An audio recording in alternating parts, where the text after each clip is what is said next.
아이를 바꾸려 하지 마세요. 아이에게 필요한 말을 걸어주세요.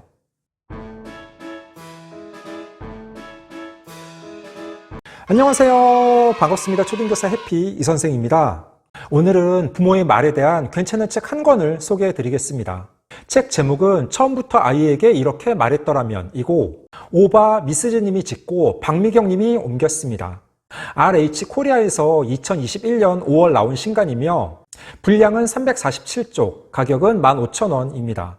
사실 시중에 부모의 말에 대한 책들이 많고 저도 이미 몇 권을 리뷰한 적이 있습니다.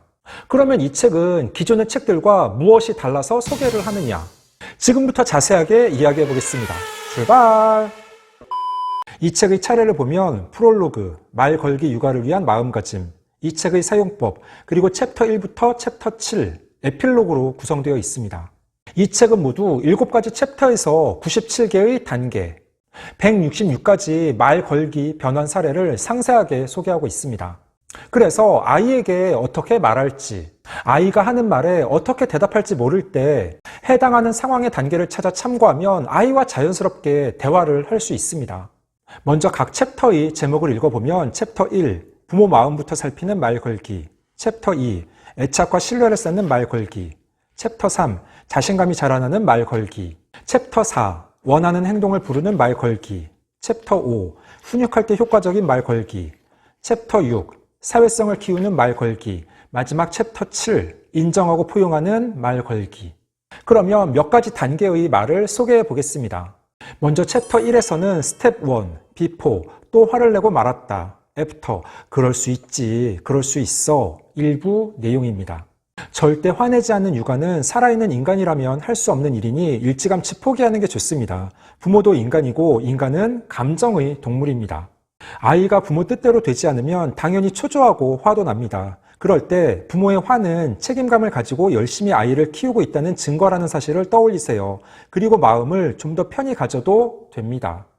맞습니다. 사실 아이에게 화를 내지 않는 부모는 세상에 없을 것입니다. 저도 예전에는 학교에서 아이들에게 화를 자주 냈습니다. 소리를 지르며 잘못된 행동에 대해 바로 지적하고 집에서도 마찬가지였습니다. 그런데 어느 순간 제 스스로 마음을 내려놓자고 다짐했습니다. 그렇다고 아이를 포기하는 게 아니라 제가 할 수 있는 한 최선을 다해서 조언해주면 그것으로 충분하다고 생각하는 것입니다. 그렇게 생각을 바꾸니 예전보다 마음이 한결 편해졌습니다. 다음으로 챕터 2에서는 11번째 스텝, before, 부모와 자식 간이니 말하지 않아도 알 거야, after, 사랑해, 일부 내용을 소개해 보겠습니다. 내 아이에게 사랑해 라고 직접 말해주고 있나요? 그런 건 굳이 말로 안 해도 알 거야 라고 생각하시는 분도 있을지 모르겠습니다.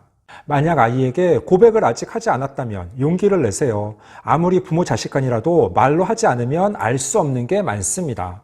말 이외에도 스킨십과 함께 애정이 전해지도록 최대한 의식하면 어떤 아이라도 정서가 쉽게 안정되고 결과적으로 육아도 편해집니다.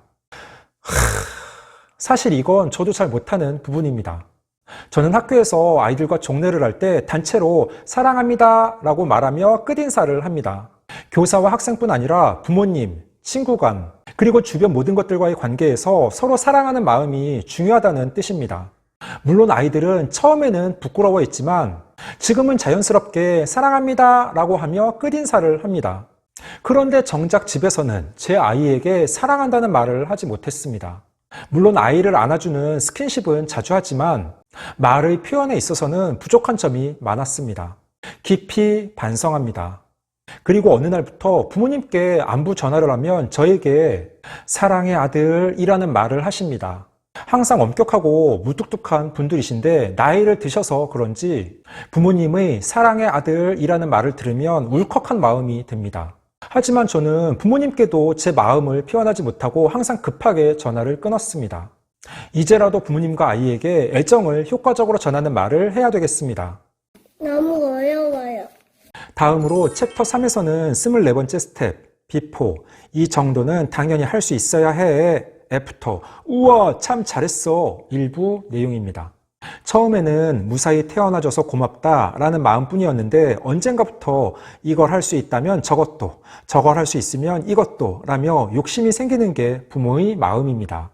이미 일상이 된 아이의 노력은 부모가 쉽게 여길 수 있습니다. 하지만 누군가 그걸 알아준다면 어른과 마찬가지로 아이도 충분히 보상받았다는 마음이 들 거예요. 맞습니다. 사람의 욕심은 끝이 없습니다. 그리고 아이든 어른이든 누구나 칭찬받는 것을 좋아합니다. 저도 간혹 와이프 혹은 학부모님들께 칭찬을 받으면 왠지 기분이 좋고 더 열심히 하겠다는 생각이 저절로 듭니다. 그런데 정작 제 아이에게는 칭찬에 인색하고 계속 다그쳤던 기억이 납니다. 앞으로는 좀 더 따뜻하고 다정하게 하루에 한 가지 이상 칭찬을 해줘야겠습니다. 다음으로 챕터 4에서는 40번째 스텝, 기본편, 비포, 적당히 해, 애프터, 앞으로 몇 분 정도면 끝날 것 같아, 응용편, 비포, 언제 숙제 다 끝낼 거야?